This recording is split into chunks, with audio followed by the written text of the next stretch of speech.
حضرت ابو الحسن رحمتاللہ تعالی علیہ فرماتے ہیں کہ بچے تھے گھر میں 6-7، غربت تھی، کام ملتا کوئی نہیں تھا، اور میں کام چور نہیں تھا، کام ڈھونڈتا تھا، پر اللہ کی قدرت کے کام نہیں ملتا تھا۔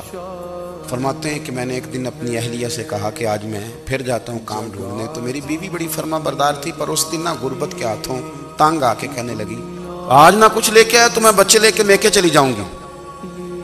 شیخ فرماتے ہیں کہ میں بڑا پریشان گھر سے نکلا، پر میں نے صبح سے لے کے زور تک کام ڈھونڈا، کام ملا کوئی نہیں۔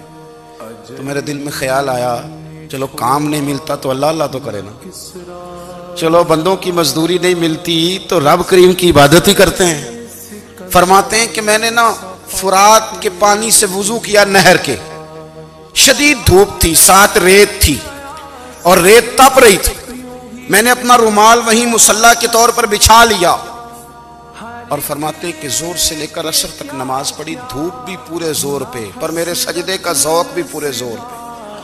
فرماتے ہیں کہ عصر تک میں نے نفل پڑھے، دل ڈھلنے لگا، عصر کی نماز پڑھی اور میں وہاں سے چلا۔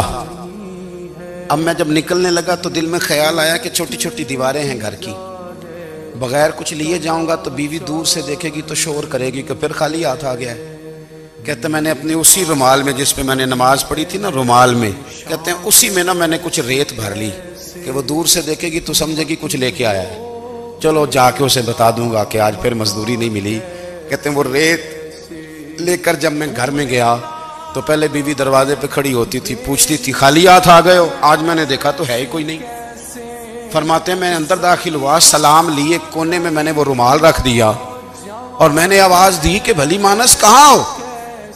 تو وہ کہنے لگی آپ منہ ہاتھ دھو لیں، میں روٹی لے کے آئی۔ میں نے کہا روٹی کہاں سے آ گئی، یہاں تو کئی دنوں کے فاقے۔ فرماتے ہیں کہ وہ روٹی لے کے آئی اور اس وقت کی جو موجودہ نعمتیں تھیں، سمجھ لیں سلاد، اچار، ہر چیز ساتھ لائی۔ میں نے کہا کہ بچے کہاں گئے؟ کہنے لگی وہ کھانا کھا کے کھیلنے گئے، آپ کھانا کھا لیں آ جاتے ہیں۔ کھانا اس نے چن دیا۔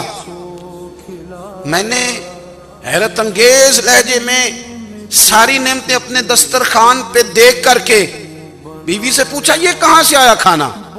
بچوں کو تو نے کہاں سے کھانا کھلایا؟ یہ سارا کچھ کیسا ہے؟ کہنے لگی پتہ نہیں آج آپ کس کریم کی مزدوری کرنے چلے گئے تھے، پتہ نہیں کس کریم کی، میرے گھر میں تو اتنی نعمتیں آئی ہیں کہ مجھ سے سنبھالی نہیں جا رہی، اتنا اناج ہے، اتنا گندم ہے، کس کریم کے دروازے آج چلے گئے تھے؟